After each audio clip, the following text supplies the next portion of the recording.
வணக்கம். மணக்க சமைக்கலாம், ரசிச்சு சாப்பிடலாம்.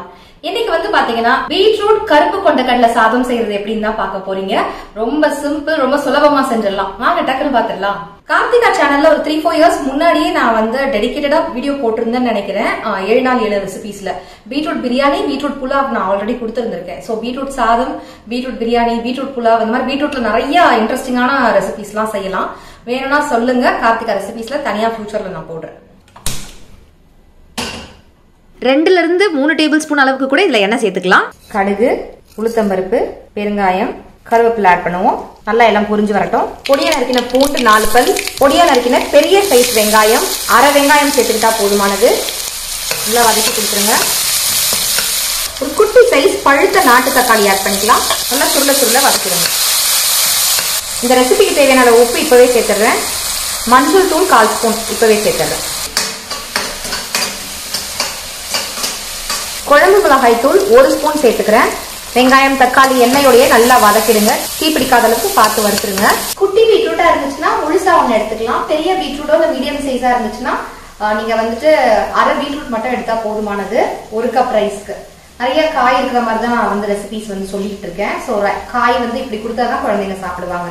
ஸோ இந்த மாதிரி குட்டி குட்டி கியூப்ஸா இருந்துச்சுன்னா காலையில அவசரத்துல வந்து பாத்தீங்கன்னா டக்குனு வெந்துடும். ரொம்ப நேரம் வேக வைக்கிறதுக்கு நீங்க வெயிட் பண்ண தேவையில்ல. சீக்கிரம் வேலை நடக்கிறோம், டைம் ஆச்சுன்னு நினைச்சீங்கன்னா குக்கர்ல ஒரு 2 விசில் வச்சு டக்குனு நீங்க இதுல ஆட் பண்றதா இருந்தா ஆட் பண்ணிக்கலாம்.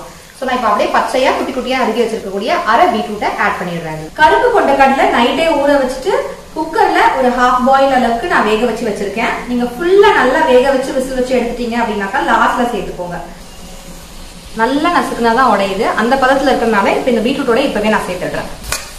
நல்லா ஒரு மிக்ஸ் கொடுத்துடலாம். பீட்ரூட் வெந்து வரதுக்கு தேவையான அளவு தண்ணி நம்ம ஆட் பண்ணிக்கலாம். 3 நிமிஷம் நான் க்ளோஸ் பண்ணி வேக வச்சிருக்கேன். இடையில 2-3 வாட்டி நான் வந்து வதக்கி விட்டுருக்கேன்.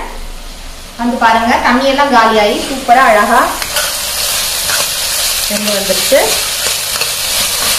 இன்னைக்கு பொன்னி அரிசி சாதம், சாப்பாட்டு அரிசி தான் நான் வந்து யூஸ் பண்ணிருக்கேன். நார்மல் ரைஸ் தான். நீங்க பாஸ்மதி ரைஸ் வேணும்னாலும் யூஸ் பண்ணிக்கலாம். 2 கப் ரைஸ் ஆட் பண்ணி நல்லா கிளறி கொடுத்தாச்சு. லாஸ்ட்ல கொஞ்சோண்டு கருவேப்பிலையும் கொத்தமல்லியும் தூவி விட்டுருங்க. அந்த சிவப்பு கலர் ரைஸ் ரெசிபியில அந்த கிரீன் கலர்ல கருவேப்பிலை கொத்தமல்லி சூப்பரா இருக்கும். மதியானம் லஞ்ச் பாக்ஸ் ஓபன் பண்ணும்போது கூட அந்த கிரீன் கலரும் அந்த சிவப்பு கலரும் பார்க்கும்பொழுது ரொம்ப அழகா இருக்கும். ரொம்ப ஹெல்த்தியான ரெசிபி. குழந்தைங்க, லேடிஸ் பீட்ரூட் அடிக்கடி நம்ம சாப்பிடணும் அப்படின்னு நிறைய பேர் ரெக்கமெண்டே பண்ணுவாங்க. ஸோ கண்டிப்பா இதை வீக்லி 2 செஞ்சு கொடுங்க வீட்டில் இருக்க எல்லாருக்குமே.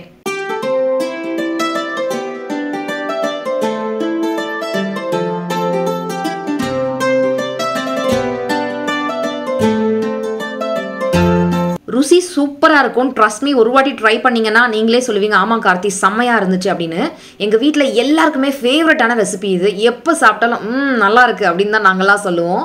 வெங்காயம் தக்காளி எல்லாம் தனித்தனியா தெரியாத அளவுக்கு நல்லா சுருள வதக்கியாச்சு. அங்கங்க அந்த கொண்டக்கடலை வாயில மாட்டுறது, அந்த பீட்ரூட்டும் லைட்டா கிரன்ச்சியா இருக்கு. சூப்பரா இருக்கு. நீங்களும் ட்ரை பண்ணி பாருங்க இந்த ஹெல்த்தியான ரெசிபியா.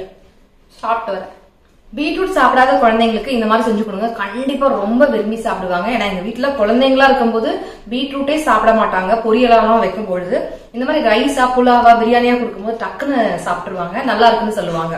சோ குழந்தைங்களுக்கு ரொம்ப ஃபேவரட்டா இருக்கும் இந்த ரெசிபி. கண்டிப்பா ட்ரை பண்ணி பாருங்க. ட்ரை பண்ணி பாத்தீங்கன்னா ஃபீட்பேக்ஸ் எனக்கு ஷேர் பண்ண மறக்காதீங்க. நம்ம கார்த்திகா ரெசிபிஸ் சேனலையும் சப்ஸ்கிரைப் பண்ணி வச்சு சப்போர்ட் பண்ணுங்க. நான் இந்த மாதிரி இன்ட்ரெஸ்டிங்கான வேற ஒரு ரெசிபியில நான் சீக்கிரமா உங்களுக்கு சந்திக்கிறேன். Take care. டடா.